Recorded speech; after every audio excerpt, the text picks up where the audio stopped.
you would obviously seek justice. Yes, I would. Exactly. It's same. It's the same. A sin. You didn't understand the question I asked you, did I?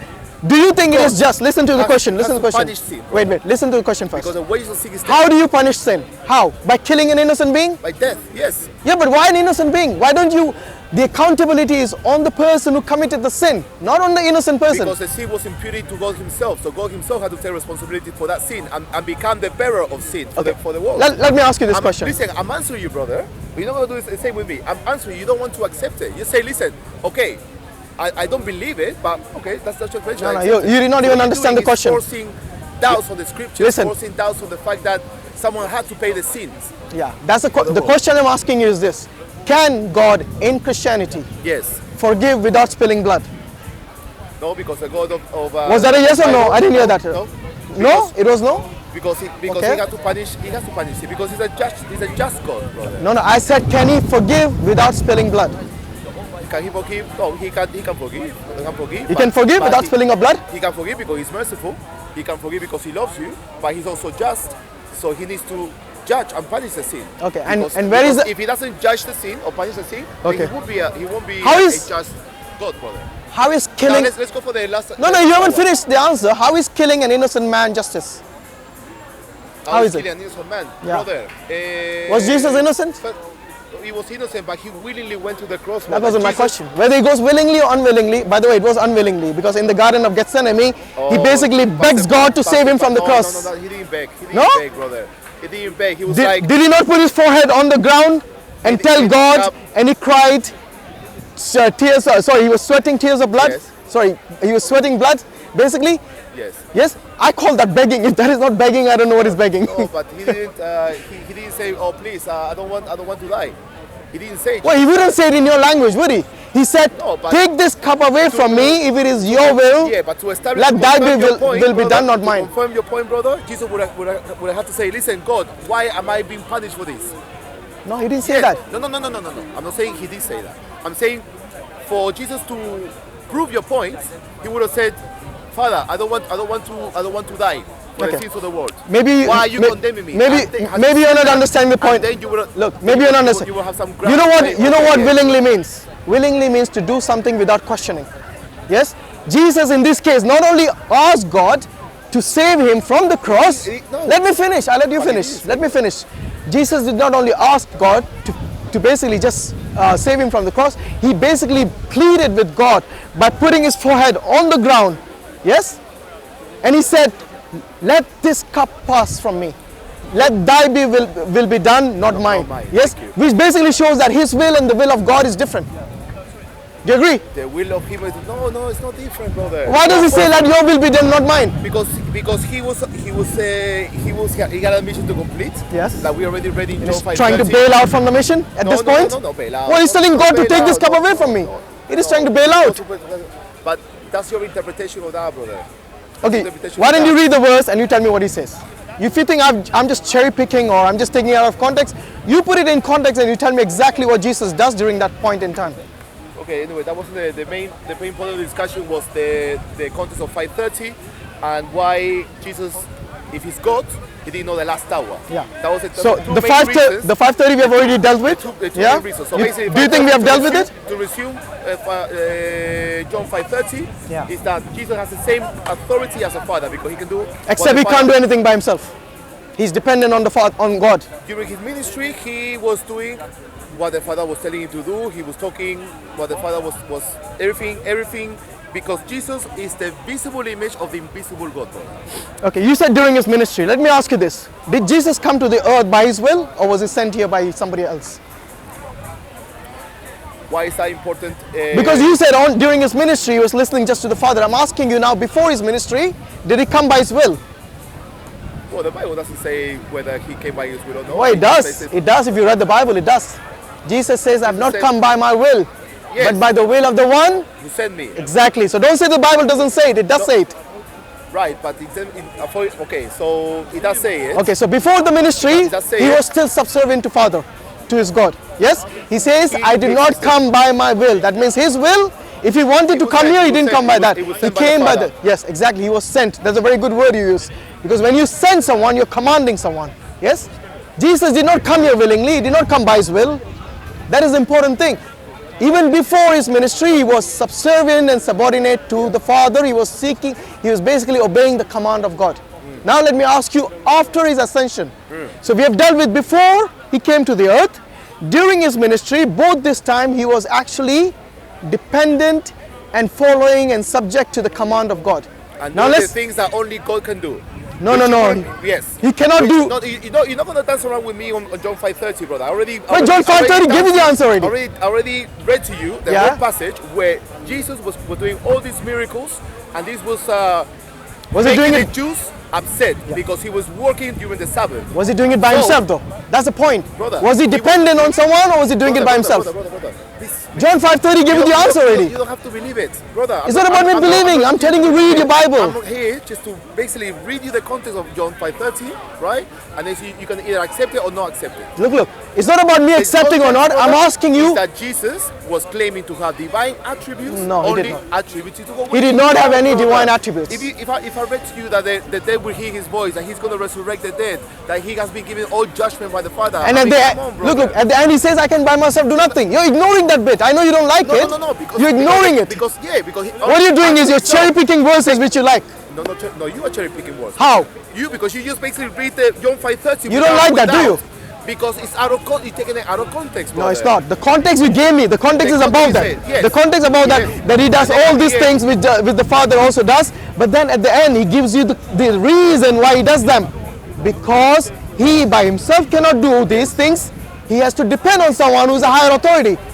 You know where this is explained? Wait. Do you know where this is explained even in more detail? In the book of Acts, chapter 2, verse 22. Read it.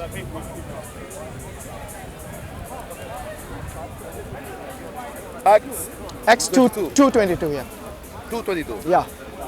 That basically gives you a much clearer picture of what Jesus is and what he's capable of doing. Men of Israel, listen to these words. This is Jesus the Nazarene, was a man appointed to you by God, with miracles, wonders, and signs that God did among you through him. Yes. So who did the signs and the miracles? As you yourself know. Yeah. Who did the signs and miracles? According to God's determined plan and foreknowledge. Yeah. You used lawless people to nail him to a cross and kill him. You read that? You use lawless people to nail him on the cross and kill him. That same passage that you are appealing to in order to prove that Jesus was dependent on God, which I You completely ignored the beginning, isn't it? Brother, please, you know that's why we Acts 2:22. Did you read it? Did you understand it? Condemns your Quran, condemns Muhammad. Now it's going to a different tangent now. No, because what did you? Jesus is a man appointed by whom? By God. But I thought he was God. He says he was a man. He was a man. He didn't say he was a God appointed by God. He was a man appointed by God. Who was he? Just a man appointed by God. And who did those miracles and wonders? Who did it through him? God did it through him. I know you don't like that. That's the reason you went straight to the crucifixion, resurrection bit. Because you know you like that bit. And this is what I'm saying. Instead of you arguing, instead of you disputing what I'm telling you with regards to the context of the verse about Jesus not being able to do anything by himself because it is God who's doing it through him, as it says in the book of Acts. But why are you ignoring the fact that he can do only what God can do, brother? No, he can do only what tells him to do. Just as read the book again. Read Acts 2. Looks like you didn't read it properly. Read it again. Acts 2:22, the one you just read. It's like, okay, like I said, brother, you don't have to read it again, read it. You don't have to believe it, although you should believe it. The reason you don't want to read it is because you know it clearly says that he was just a man appointed by God. He has granted him the right to pass judgment because he is a son of man. Do not be amazed at this, because a time is coming when all who are in the graves will hear his voice, the voice of Jesus, and come out. Those who have done good things to the resurrection of life. So basically, but he does. Jesus was just a man, brother. Look. The important thing. Jesus was just a man. Yeah, go on. If Jesus was just a man, brother, the things that he was claiming would be idolatry. It would be blasphemy, because Jesus was basically saying, "Listen, it's like me saying, I'm only a man. I'm a human being. I sin, but I can do whatever God can do. Yeah. I can resurrect. I can give life. I can resurrect the dead. I can forgive." Why didn't he just say he was God? If he's capable of doing all that, why didn't he just say, I am God? Because you know, many Christians actually give this reason, that the reason he did not say that is that because he would be killed instantly. If that was the case, why didn't the Jews kill him instantly The reason why he didn't go around saying, I am God, worship me, brother, because for a first century Jew, that would have meant that he was claiming to be God the Father. Why? Because why would they think that? Because Yahweh was like a father to his creation, to the Yahweh himself says, Israel, you are my firstborn. No, I know they believe that Yahweh was a father. Even Jesus believed that. Jesus said Jesus said to Mary Magdalene, I go to my father and your father. Your God, my God. My God. What does my God mean? Yes. When Jesus says my God, what does it mean? Relationship. He had a relationship from eternity past, brother. What kind of relationship did he have with his God? Father and son, brother. No, that was in the first when he says my father. He says two things. He says my father and then he says my God. My father, wait. My father, that relationship I understand is a father-son relationship. Yes. But what is the second relationship where he says my God? My God and your God. What does it mean, my God? When Jesus says my God, remember Jesus is fully God. This why? fully God, Why? I didn't ask you why. I'm asking you what is the understanding of your relationship? Because it was an example. you say God, let me say again. When he says my God, what does it mean? Yahweh is God of all flesh. What do you mean? What do you mean God? How many gods are there? Yahweh? How many gods are there? One God. Don't answer. No, but I want to understand. When you say Yahweh is a God of all flesh, let me bring you back to the topic of this conversation, brother. It's not about the Trinity. We agree that we're not talking about the Trinity. We're talking about the concept of John 5:30 and why Jesus didn't know the last hour. Those are two topics which we have. Not the Trinity. You're struggling with John 5:30 because John 5:30 clearly says, "I can of myself do nothing." Even after, let's say, look, even if Jesus said that he has the attributes similar to that of the Father, he does similar to things that what God would do and no one else could do. At the end, it destroys your argument when he says these words, I can by myself do nothing. It destroys your argument. Because he was a human, had a human brain. Yeah. Was he God at that time? Listen, brother. Was he only human or God as well? He was connected. Yeah. He was connected. Yes. Brother, so listen. Can So intervene. Why not? I explain to you the context of John 5:30, brother, in which Jesus is claiming divine attributes only attributed to God. Whether or not you want to believe that or not, based on the fact that Jesus cannot do anything by himself. Doesn't sound like God to me. That's completely If anyone tells me that God says I can of myself do nothing, I will say that is not God, because no God would say that he cannot do anything. Even you cannot say that as a human being, that I can do nothing. Okay. I mean, this just shows that Jesus Christ himself is trying to tell you that there is someone of a higher authority without whose permission I can do nothing. Okay? I think we are going in circles with John 5:30. Let's go to the next verse, which is the Mark 13:32. Or the hour. Yeah, you want to move to that? Yeah. Let's move to that. Let's go there. Let's go last hour. Okay. The second point that my brother Hashim likes to use. 40 minutes, oh, okay. No, Has it been 40 minutes already? Seriously, wow. The last Yeah, I know. Exactly, yeah. So the last point that my brother Hashim likes to use in order to disprove the deity of Jesus is that he wasn't all-knowing, because Jesus didn't know the last hour. And the Holy Spirit as well. We are going to talk about Jesus. No, we're going to talk about both. No, if you're going to bring the verse, I'm going to take the whole thing in context. Okay, okay. I got the truth and I got nothing to hide. So let's address that. Good. So go on. During his ministry, would you agree that Jesus was using parables? Yes, he was. For example, he was. Yeah, okay. he was. So the last days, Jesus was comparing it to a Jewish wedding, where everybody will know it's happening. You know, the community will know it's happening, and it was a big event.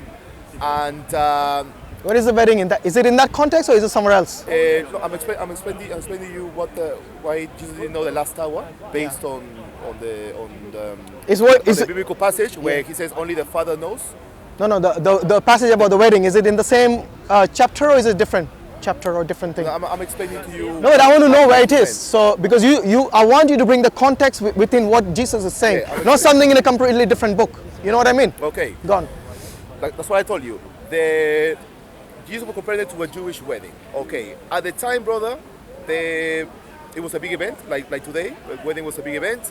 The father of the groom, brother, was responsible for the main organization of the wedding, which included obviously the food. There was no fridge at the time, so they have to obviously prepare the food well in advance, all the animals and stuff. Plus, the father of the groom will also have to build a an extra space in the house for the newlyweds. So out of respect and out of courtesy, they gave the father of the groom the right to announce the wedding, right? Because of the fact that he was organizing the whole wedding, making the extra room in the house, and so on. Which means that the bride and the groom would have known the date, but out of respect, they will give the authority to the father to announce the wedding. That's what Jesus meant by saying only the father knows, because he was comparing it to a Jewish wedding. So of course he would have. Where is this Jewish wedding passage? Show me. He would have known. Show me this passage. Where is it? He would have known. I'm explaining to you the context of that. No. Show me where is this. Where did you get this story from? Where I get the story from? I get the story from the biblical scholars. I don't know. So it is not in the Bible. So it's not in the Bible.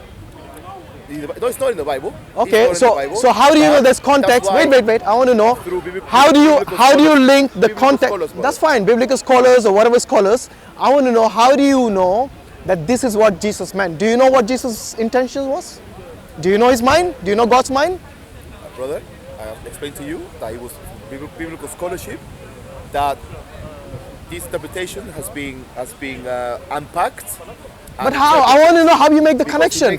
You can't just bring up some story and say this is what Jesus meant. I want to know, based on the Bible, how do you connect that story of the wedding, or the Jewish wedding, to that of what Jesus said? Jesus said very clearly, yes, no one knows the hour. Not the angels in heaven, not the Son. So when he says not the Son except or only the Father. Only the Father. Yes. When he says only the Father knows, was Jesus telling the truth? Only the Father, of course, but he was comparing it to a Jewish wedding. No. You look. I don't buy this Jewish wedding thing because not in the Bible. First and foremost.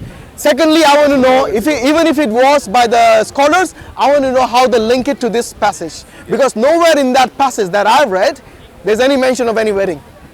Okay, so what you're doing there is just trying to basically build up some cock and bull story just to link the two and try to make some sense of it. That's why at the beginning of the conversation I said, was Jesus using parables during his ministry? You said yes. No. Parable has a meaning. It doesn't mean a Jewish wedding.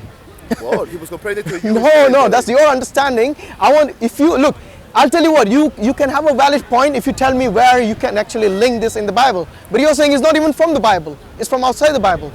Now the important thing is this. When Jesus says he does not know the hour, are you saying he knew it? And yet he said he didn't know the hour. So Jesus deliberately lied. Only the Father knows. Are you saying Jesus was deliberately telling lies? That he knew the hour, yet he said he didn't know the hour? Well, he was giving all authority to the Father based on when you know something.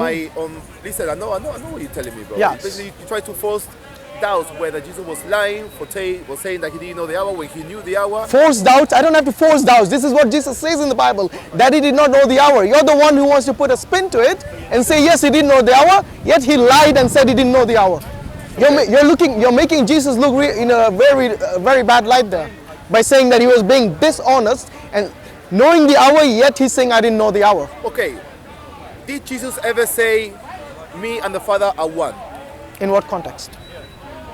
Did Jesus ever say? He said that in John 10:30. So by saying that only the Father knows, he is putting himself with the Father there, because he and the Father are one. One in what? I asked. That's the reason I ask you in what context. In John 10:30, when he says the Father and I are one. No, it doesn't. One is no, spirit, it can be one in purpose. One in purpose. Yeah, one in purpose. So why do you? Wait. He was not equal to God because he did not know the hour. Unless you're telling me Jesus was telling lies there. The Jews must have been crazy for trying to kill him, brother. No, the Jews give the reason why they tried to kill him. Yeah, if you want to go to that passage, he was blaspheming. Yeah, why? Jesus was blaspheming, first of all. Was Jesus blaspheming, or this is what the Jews said? According to the Jews, yeah, Jesus was blaspheming. Exactly, according to them.